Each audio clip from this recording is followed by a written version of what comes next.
Bonjour les loulous. Alors aujourd'hui je vais vous raconter une histoire de Monsieur Chatouille de Roger Hargreaves. Ce matin-là, le soleil brillait. Dans sa petite maison à l'orée du bois, Monsieur Chatouille dormait encore. Monsieur Chatouille était petit et dodu et il avait des bras qui s'allongeaient, qui s'étiraient, qui s'étendaient. Et Monsieur Chatouille avait des bras incroyablement longs. Monsieur Chatouille dormait à poings fermés et il rêvait. À quelque chose de très drôle sans doute, car il riait très fort. Il si fort qu'il se réveilla lui-même.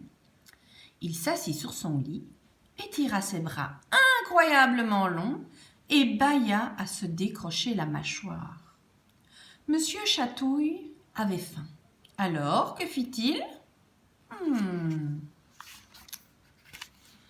Il tendit un bras et ce bras ouvrit la porte de la chambre, s'étira jusqu'au bas de l'escalier, ouvrit la porte de la cuisine, puis celle du placard, souleva le couvercle de la boîte à gâteaux, prit un gâteau, le rapporta dans la chambre et enfin dans le lit de Monsieur Chatouille. Des bras aussi longs, c'est bien pratique. Puis, Monsieur Chatouille grignota son gâteau, ensuite regarda par la fenêtre. Beau temps pour les chatouilles, se dit-il.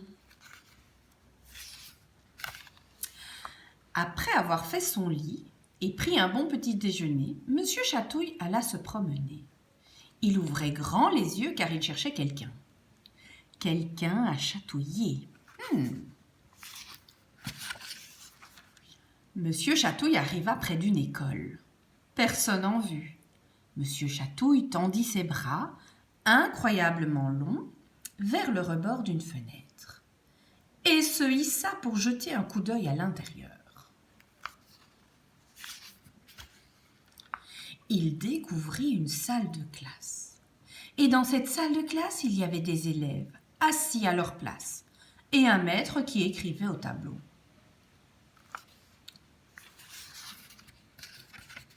Monsieur Chatouille passa une main sous la fenêtre. Son bras, incroyablement long, se dirigea vers le maître, s'arrêta une seconde et fit des chatouilles. Le maître sursauta et se retourna pour voir qui était là. Mais il n'y avait personne.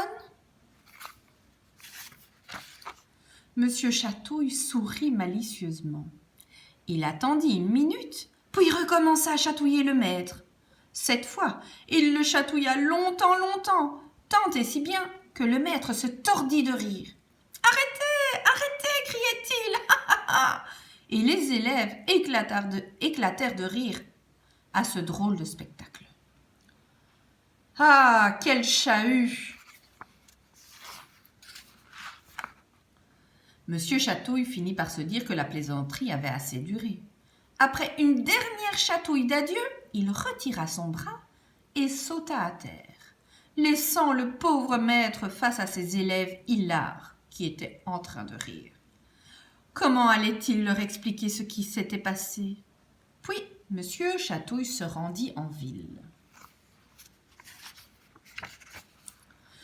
Quelle merveilleuse journée ce fut pour Monsieur Chatouille!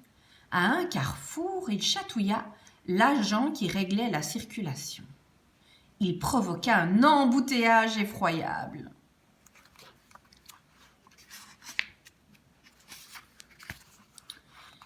Il chatouilla l'épicier qui empilait soigneusement des pommes sur sa devanture.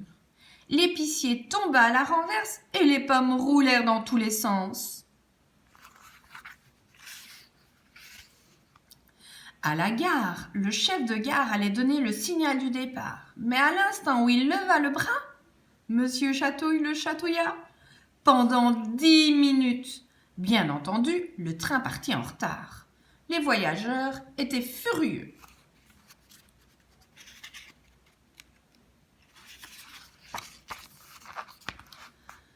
Ce jour-là, Monsieur Chatouille n'arrêtait pas de faire des chatouilles. Il chatouilla le boucher, il chatouilla le docteur.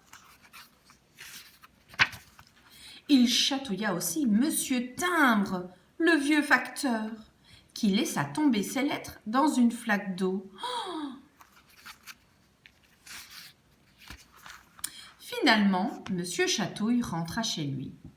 Il s'assit dans son fauteuil, dans sa petite maison à l'orée du bois, et pensa à tous les gens qu'il avait chatouillés. Cela le faisait rire, mais rire, mais rire. Si tu es chatouilleux, méfie-toi de Monsieur Chatouille et de ses bras incroyablement longs. Imagine, en ce moment précis,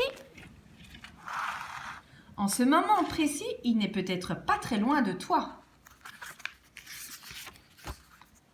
Son bras incroyablement long se faufile peut-être vers la porte de ta chambre.